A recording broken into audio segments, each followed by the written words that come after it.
The realities of being an immigrant and a foreigner, no one really talks about. So there are very different types of being an immigrant in a country. So the first one is you know the language, you go there through a job, and you go into a culture and a kind of economically and intellectually balanced or on your level people, then you carry on your life as if it was already arranged for you and designed for you. And another way is you sort of don't know the language. You go there without a job, you don't know many people, and you kind of start from zero. And it's like I describe it as if you're in a valley, you try to run up, and it's mud and it's raining, and you keep sliding backwards all the time. And the reasons for it is, and this is from my own experiences, and this is 100% accurate and truth. So if anyone is telling me that it's not, well, good luck, face with me. Moving to England with some words and some English in my pocket without any, because I moved here through my ex husband. Um, and the country doesn't give the work permits, so you can't work at least 2 years. And if there is a cool off period beforehand, which is what is it called? You tell me, the engagement period. So you just find yourself having worked in your own profession for 3 years. And in that 3 years, you do not have the people that you're accustomed to. You do not have your family support. You do not have your childhood friends support. You do not have your own friends support. You find yourself in a completely different culture, at a different environment, alone with someone, maybe one or two people, whoever is there for you to support. And it's generally you end up finding that people who have been going through really difficult times, or who has been and who are already broken, tries to help you out because they lived it through, but they are all not really fixed yet. And can you see? Can you see how this thing works? And when you are at a time that you can work, you can find connections, because now you're at a place you don't have any connections. You're ground level, and you gotta be have to be proving yourself all the time to people that you just don't really look at normally in your normal life, because of their educational levels, because of their thinking patterns, because of their observations or understanding and or analyzing skills about life. You wouldn't normally talk with them, because they're just like, for you they're at the ground level, because they try to prove something for themselves so much. They treat other people around them like they are a piece of mud or gum on the street. And you find yourself dealing with them and trying to get a job from them. And the conversations are going, okay, God, that's your CV. There's a lot of things I don't think you are the right person. But I want to tell you something. In the 14 years I'm here, I haven't been right person to any of the hundreds of jobs that I applied with my master's degree. And lots of courses I've taken, lots of other personal things I've done, lots of self-employed jobs, self-employed companies I had, like the on the paper it's like, oh my God, this woman will come in, execute, do a great job. And there is no acceptance or no even, what is his name, interview calls. And the reason for that is, I think, that's like after being here and observing people for a long time, is because the people who read these CVs and the people who you have to, as that kind of person, engage with are so so not educated, they have so much low self-esteem, they see the person on that paper as a threat, especially when they see the foreign name. And not everyone is here really like acceptance and open to foreigners. If if you come into a to let's say UK, but I see the same thing in the States, in the America too.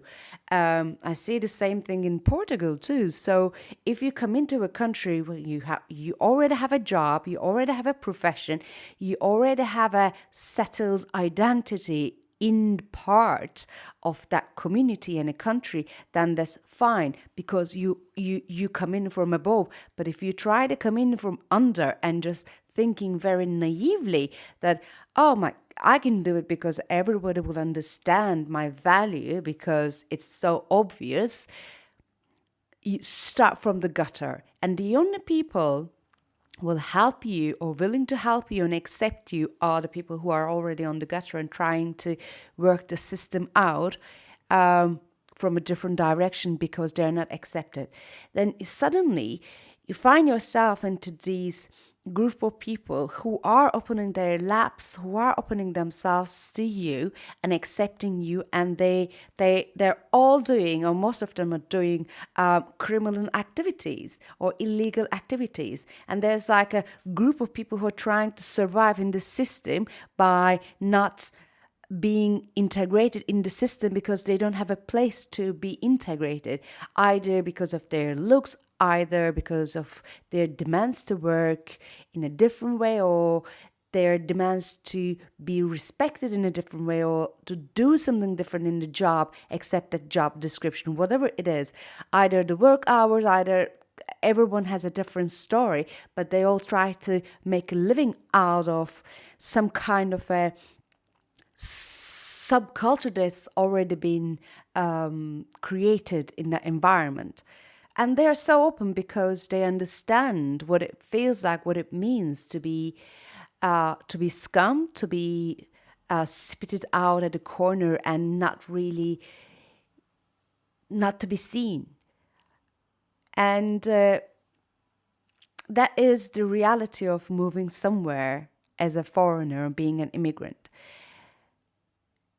I think there was a long time I thought myself as a like a moral refugee, but in that case you don't even have the refugees' rights, because if you're a refugee and if you have been graduated, you can work a system to accept your graduation certificates. I think I really struggled here and I gave up to to get any of my certificates to be accepted because I need the accreditation by studying the last 2 years of my chemical engineering degree to prove that I actually have the knowledge, which in that time it's already been 10 years that I graduated, but I knew such a incredible knowledge about the textile industry that I couldn't use anywhere because there you're a scum in somehow.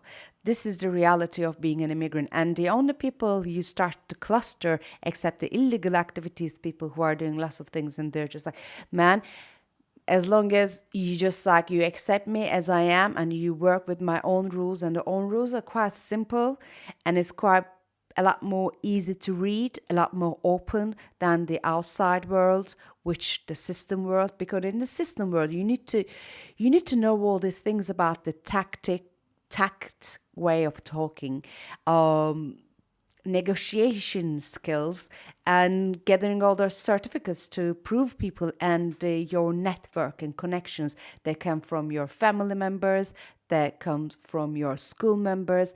But when we think about these people, they're from council estates. They've been already rejected by the system, and they just want to survive in a way that they best know, being a scum.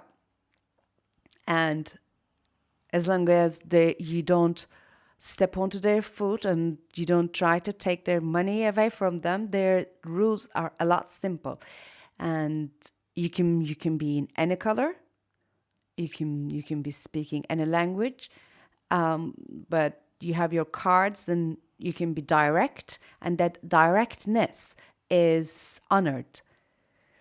In the system world, the directness is the worst thing you can do.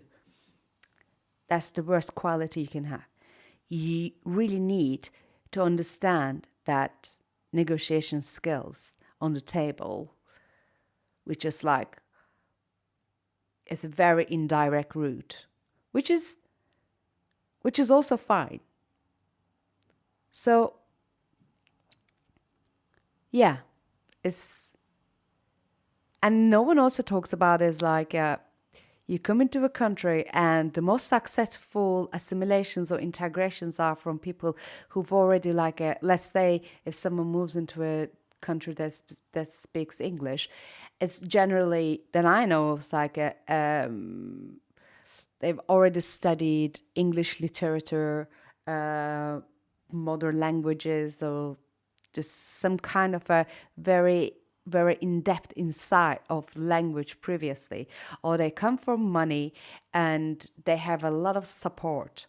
They have, so they're not trying to open a bank account illegally. They're not trying to rent a place without any references. You know what it means to have no references, no character reference, no work reference. You can like gather all these work reference and the character reference in somehow and make it up. Oh, but it's just like the people who just look at them, they're just like, it's not it it's you are a zero when you move to another country if you do not have connections, if you do not have money, and if you haven't already sorted out your job or school. If you just landed in there and try to figure it out, good luck for you. So, what are some of the refugees or asylum seekers that I've noticed doing here who integrate, assimilated quite well in the culture is they found groups of people who can use their own talents, and they offered those talents for free for years. I mean, this is like for years. I'm just going to check if this is still recording. And in somehow, they either go through the religion route, they totally commit themselves into a religious group so they can get support. They commit themselves to a group so that they can get support. They get to know some people. And those people who at first hand give support, they just like, they really like, they really want to help. They understand. But they also, in a way, that they make you feel so horrible. Not that they belittle you, but that's essentially it is. So they treat you as if you have no brains, as if you cannot think for yourself, as if you've done nothing in your life, as if you're just like a 2-year old without any communication skills, without any analyzing, understanding, without any history of life or experience.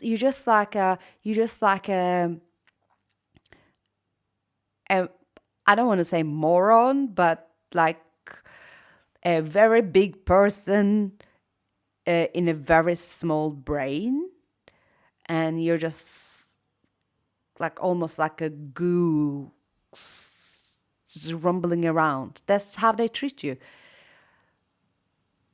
and that's the only way that they can treat you, because they're not really. It's not a place to have sophisticated conversations or intellectual conversations. It's a place to, okay, what do you need? You need some like clothes. Here are your clothes. Now go and find a job. Can you be a cleaner? And no, I've never done cleaning before, because you can apply to be a cleaner for anywhere and you're not going to get any cleaning jobs. And do you think that is easy?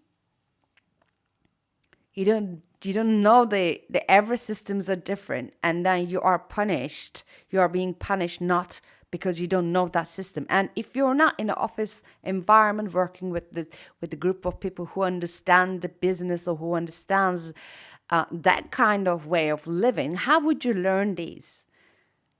You don't. And what happens is Indiana or somewhere, you could so easily say, you know what, fuck you. I'm just going to go and hang around with those people who are doing illegal activities. At least I can just be useful to them in somehow. Or they're at least have my back when I need a place to live. They call a few friends and say, hey, yeah, do you have a room for a few months? Yeah, there's my friend coming in. So this is the reality of being an immigrant in another country. And it doesn't matter how many certificates, diplomas, university degrees you have, you could become zero so easily. Because going through that system or understanding and learning that, so what do you need? What do I need to get my accreditations? And what do you need to recognize me and to see me? Well, you don't have it. You can't have it. You're not prepared for it. Because whatever the reason that brought you there, you're stuck with it and you have to deal with it and you cannot go back. Whoever says that, oh, then go back, there's like sometimes you just cross the bridge and going back is not an option. Because once you start not fitting into anywhere and start seeing and living a total different ways of life, except that what has been told to you. So this is what you need to do. You need to work. You need to get this. You need to get. And then once you don't have any of those options, and you can't, and you feel so claustrophobic in a so different way, you can start opening up pathways for yourself that you don't even imagine that existed. And it all starts to become normal. So what is right and what is wrong just disintegrates. And is it good or bad? Well, you kind of learn your principles, you kind of learn your boundaries. And everyone has boundaries and principles.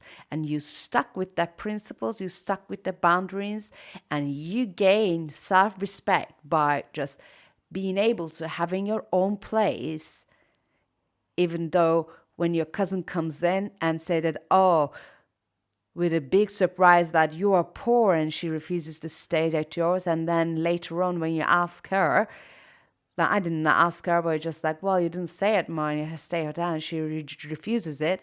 And you don't want to go into the argument, which is, well, do you want to check the time that you were here on your bank card or your credit card? I'm sure you'll find a hotel receipt there, because I so well remember.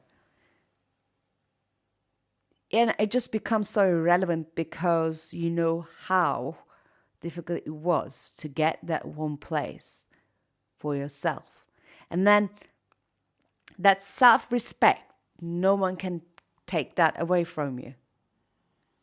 And it's not about like hitting the numbers in a company, then accomplishing this or that. That's a very deep.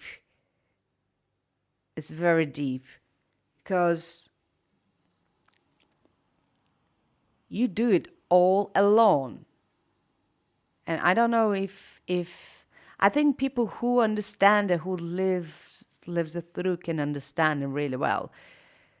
You can't get a job unless the people who are interviewing, if they call you for an interview anyway, who are reading the CVs, can read it and can see it, can read through the progression, the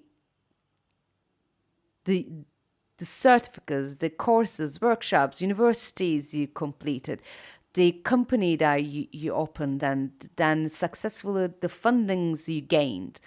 And if they can read through that without being intimidated, and if they had traveled and lived other worlds, other places, and they will say, you know what, she's going to be a winner here. But unless you get that person, you're not going to get any jobs, not even a cleaner. And I'm not the only one who's saying this. I'm talking with a friend of mine. She's Israeli. She lived in Berlin and she came here. She can't find a job for years. And she had to go through so many loops that she volunteered for a long time, for years at a charity. She applied at the same position that she's been volunteering for tens of times that she couldn't get that job. And but the other people could get it and she couldn't, and it's just so puzzling. And that's the reality of well educating yourself and deciding that you can do something for yourself, something better for yourself, and like you're totally in a ditch. Go for it. Go for it. Do it. Absolutely. I think that's a life experience that sets you for like, I don't care because I've been there and I can't get out of it again. But I know my principles. I know my boundaries. I know my sets. I know myself. I know how friendships work. I know how negotiation in different occupations. I know negotiations in different subcultures work. I know what is important and what is not important. I can assess a person. I can ditch a person and it doesn't matter how close to me. Because once you get that self-respect, you do not allow anyone to cross that. That is wonderful. And unless you have a family already educated you to set those self-respects and to give you that value, because that is totally fine as well. I didn't have that family, so I had to find it myself. So unless you're one of those, but if you're not, that is a very, very good way to figure it out who you are. It's not the who think you are or who you're expected to be. It's like who you are and figuring out that you have to rely on yourself and you will. And every decision that you make is yours. And that is a great self-esteem, self-respect builder. It might take a long time, but you'll get there. Is it charming? Now, do you all want to move into another country? If you're going to do it, at least choose somewhere that speaks your own language. But it's also once you start speaking another language fluently, it's like a native language is a very different thing. But once you're fluent, the way that you can read that culture changes. Because the culture is hidden in the words. Culture is hidden in slang. And also, I think every language creates a different pattern in the brain. It's like maths is a language. I used to grade maths. I used to be very good at maths. Right now, I'm just taking a little bit of time because I haven't used it. So that language is going away. But it's sort of replaced with the language of English. And I can see the way that I'm reading the world is different. It's different. Because the way that math set me up, the way that it made me to look at the world is disintegrating. Now it's more fluid, it's more changeable. And as I have a go. So I'm Ayşe Balkos and yeah, go on and subscribe.